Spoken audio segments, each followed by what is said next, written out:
picture of Tom Pidcock, this is how lean you have to be. We'll get to Tom's body fat level in a moment. Quickly first, we'll go to Tom du Moulin, runs a rapid 10K in hometown of Maastricht. I've been to Maastricht before when I raced back in Belgium back in the day. Maastricht is in Holland. And, so he runs a 32. Let's scroll down here.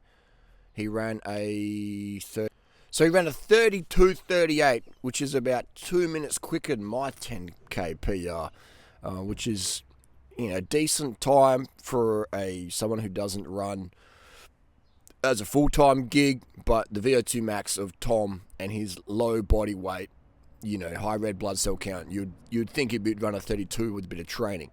Next up, we have Adam Yates getting a piggyback from his girlfriend, looks like, because he's so sore after doing his marathon. Adam Yates ran a 2:58 marathon. My PR is a 2:47.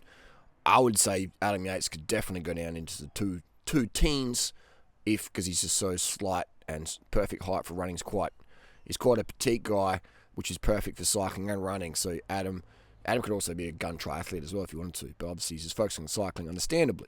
But 2:58, respectable Tom there. Wout van Aert, bigger guy, did 11K run in about 50-something minutes, which is probably just cruising there. But again, if you're cross-training with the run, you don't want to go too hard, otherwise you're going to get injured. You have to start with 30 seconds a day, or 30 seconds every second day, and build up from there.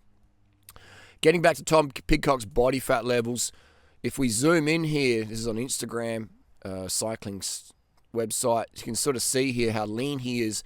You can see, and this lighting as well, it's not down lighting or anything, it's pretty average lighting, but you can still see how lean he is, how his biceps are much bigger than his wrists, and his ribs, you can see those upper ribs just bang, bang. You can count them out.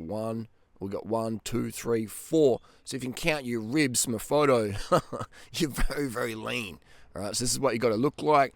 Basically, virtually zero upper body muscle. I can't say zero, but minimal upper body muscle. Legs, there's no body fat on there. You can just sort of see the definition clearly around the patella areas. You can see the tendons popping out. So you can just see he's got minimal muscle, and you can just, but that's what it takes, man. You want to have massive red blood cell count. This is basically what it is. It's basically, eating such low fat that your body deprives all its fat stores virtually, majority fat stores, and you want to have a massive amount of red blood cells in there. Huge, huge, huge. The more red blood cells, the better. And you want to have a massive amount of sugar in your body at all times for recovery and for the muscles to contract and function, and potassium, sodium, basically, and water as well, obviously. Water for the blood viscosity minimized, so water can transfer from around, and oxygen uptake is enhanced. So that's what it is. That's the secrets there of being your fastest self. Now, a lot of people crash diet to get this lean, but then they get anemic. And then it doesn't matter how light you are if you've got no red blood cells, not enough red blood cells in your body. So you want to have super slim by cutting the fat out of your diet, up the sugar, increase the sugars, because that's what your working muscles live on, and that's what your red blood cells live on. Sugar, sugar, sugar. That's why I always laugh when people say sugar's bad. It's like, man, read a physiology textbook. What does your skin run on? Your brain, your heart, your dong, everything runs on sugar. You need enough sugar. It's impossible to eat too much sugar, but the human body has an unlimited ability to store fat from dietary fat. All right, so that every gram of fat you eat, you store. So Tom Pidcock, I could turn him into a 200 kilo jab of the heart by just giving him a kilo of fat a week, and after 200 weeks, he's going to be around probably 200, 180 kilos. That's just what's going to happen. So there you go. That's the deal. And a kilo of fat a week is easy to eat. It's easy to eat a kilo of fat. That's only 140 grams of fat a day.